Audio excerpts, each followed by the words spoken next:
স্বাস্থ্য সহকারী, স্বাস্থ্য সহকারী ১,০০,০০০ স্বাস্থ্যকর্মী নিয়োগ দিবে সরকার। এটা অলরেডি প্রায় ৩ মাস হয়ে গেছে ঘোষণা দিয়েছে। এর মধ্যে নারী নিবে ৮০,০০০, ৮০,০০০ আর পুরুষ নিবে ২০,০০০। তাই না? এমনটাই আমরা নিউজ দেখতে পাচ্ছি। এখন আমরা আসলে একটু বোকা। কেন বললাম বোকা? কারণ হচ্ছে যে একটু বোঝার চেষ্টা করো যে এত বড় একটা নিয়োগ আসতেছে। এত বড় একটা নিয়োগ আসবে যেটা কল্পনাও করতে পারছি না। এবং বর্তমান সরকার তথা আগামী ২-৩ মাসের মধ্যে হিউজ সার্কুলার হবে। যেটা আমরা কল্পনাও করতে পারি না। আর বোকা কেন বললাম? যে ২-৩ মাস হয়ে গেল এই নোটিশ গুলা ঘুরছে বা সরকার এগুলো নিয়ে কথা বলছে। খুব শীঘ্রই সার্কুলার দিয়ে দিবে। তুমি কি সার্কুলার দেওয়ার পর থেকে প্রস্তুতি নিবা? নাকি আগে থেকে? কথা বুঝছো? মানে পর থেকে প্রস্তুতি নিবা নাকি আগে থেকে? এটা একান্ত তোমার উপর নির্ভর করছে। আর আমরা তো শুনেই যাচ্ছি। Facebook এ দেখেই যাচ্ছি। স্ক্রল করছি। কবে সার্কুলার দিবে, কবে সার্কুলার দিবে। সার্কুলার দেওয়ার পর আবেদন কবে করব, আবেদন কবে করব, আবেদন করার পর কবে পরীক্ষা হবে, কবে পরীক্ষা হবে। পরীক্ষা হওয়ার পর রেজাল্ট কবে দিবে, রেজাল্ট কবে দিবে, রেজাল্ট আসবে ব্যর্থ। তখন মাথায় হাত দিয়ে বসে থাকবো। এটাই হচ্ছে আমাদের ধর্ম। আসলে কি এভাবে প্রস্তুতি হবে? না।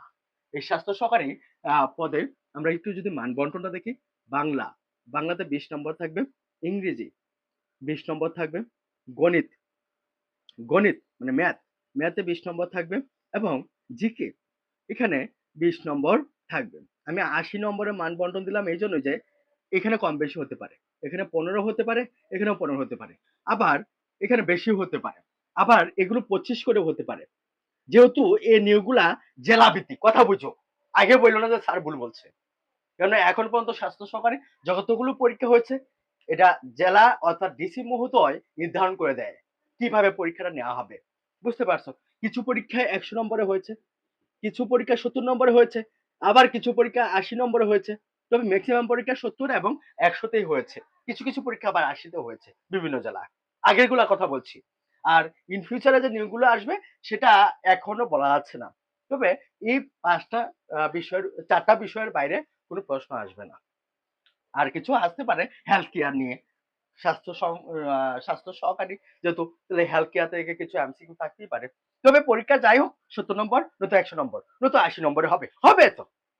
এখন আমার প্রশ্ন হলো যে এই যে তুমি চাকরি পাওয়ার জন্য স্বপ্ন দেখছো, কি প্রস্তুতি নিচ্ছ? কিভাবে প্রস্তুতি নিচ্ছ? বা কি সমস্যা? কেন সরকার তোমাকে চাকরি দিবে? আবার তুমি কেনই বা নিজেকে মেধাবী বলে দাবি করছো? আমার কথাগুলো কি বুঝতে পেরেছো?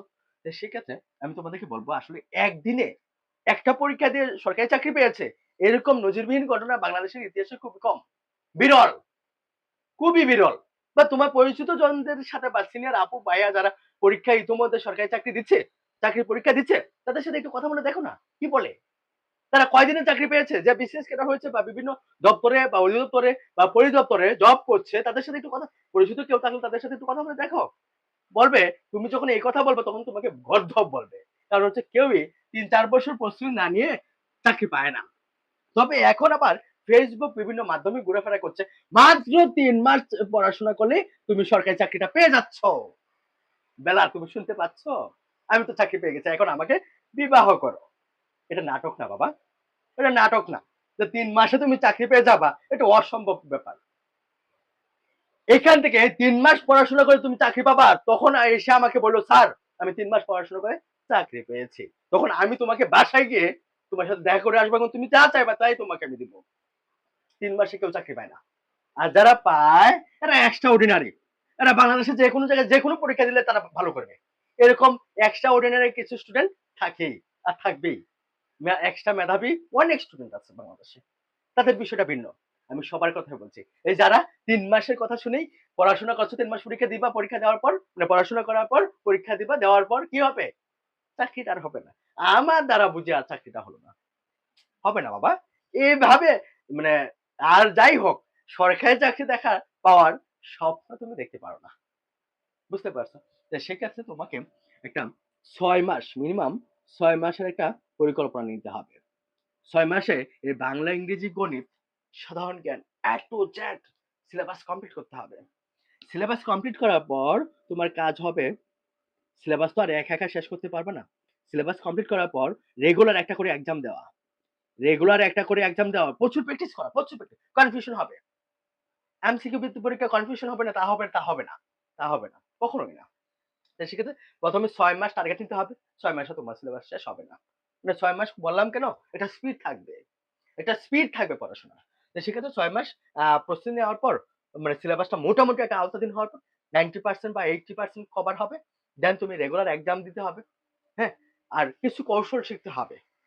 সহজ কৌশল বা কারো গাইডলাইন নিতে হবে। বুঝতে পারছো? তারপর তুমি একটা চাকরির পরীক্ষায় বসো। বসার পর চাকরির পরীক্ষা দাও। যদি ৭০ নম্বরের পরীক্ষা হয়, তখন দেখো তুমি সর্বোচ্চ ৫০ পাবা বা সর্বোচ্চ ৪৫ পাবা। যত বড় মহারাজাই আসো না কেন? আমি কয়েকজন এক্সট্রা অর্ডিনারি স্টুডেন্টদের বাদ দিয়ে কথা বলছি। আমি সর্বজনীন কথা বলছি। হ্যাঁ, ৪০ থেকে ৫০ থেকে ৪৫ নম্বর পাবা। এর উপরে পাবা না। তো সেই জন্য বাকি যে ১৫ নম্বর বা বাকি ১৫ নম্বর বলতে বাকি যে নম্বর থাকছে সেটা ওঠানোর জন্য পরে প্রচুর শ্রম দিতে হবে। দেখবা বিগত সালের প্রশ্নগুলো দেখলে অনায়াসে ৭০ থেকে কি ৪০ বা ৫০ টা প্রশ্ন তুমি পাচ্ছ। কিন্তু ৪০-৫০ এ কি তুমি চাকরি পাবা? এই বাচ্চারা ৪০ এবং ৫০ এর চাকরি পাবা? কখনো না। চাকরি পাওয়ার জন্য তোমার এট লিস্ট ৬৫ অ্যাবভ লাগবে। ৬৫ প্লাস লাগবে। যখন তুমি যা সরকারি চাকরির পরীক্ষায় এমসিকিউ ভিত্তিক পরীক্ষায় ৬৫ প্লাস রেখে আসতে পারবা, তখনই তুমি ভাইবা দেওয়ার জন্য প্রস্তুত হতে পারো। এর আগে নয়। কখনো না। এই ৩ মাস, ২ মাস, ১ মাস পড়াশোনা করলে চাকরি হয়ে যাবে। বাবা এই দিন কাওয়া খায়ালছে। এই দিনের কথা চিন্তা করিও না। ঠিক আছে? তো সেক্ষেত্রে সবাইকে বলবো, একটা সুবর্ণ সুযোগ আসতেছে তোমাদের জন্য।